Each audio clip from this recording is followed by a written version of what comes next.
আল্লামা যখন ইন্তেকাল করলেন, আমি তখন মালয়েশিয়া থেকে যুক্তরাষ্ট্রে একটা কনফারেন্সে যোগ দিতে যাচ্ছি, কাতার এয়ারলাইন্সে। মালয়েশিয়া থেকে দোহাতে নামলাম। দোহায় যখন আমার ট্রানজিট, তখন শুনতে পেলাম যে আল্লামা বিদায় নিয়েছেন।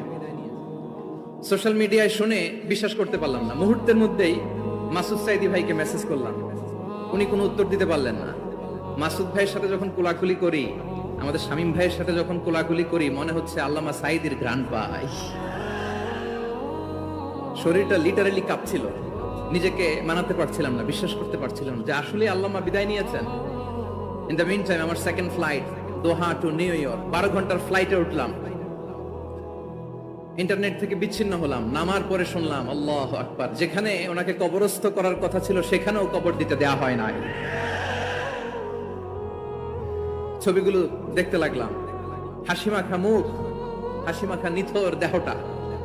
মরণে হাসিবে তুমি, কাঁদিবে ভুবন। From east to west, from north to south,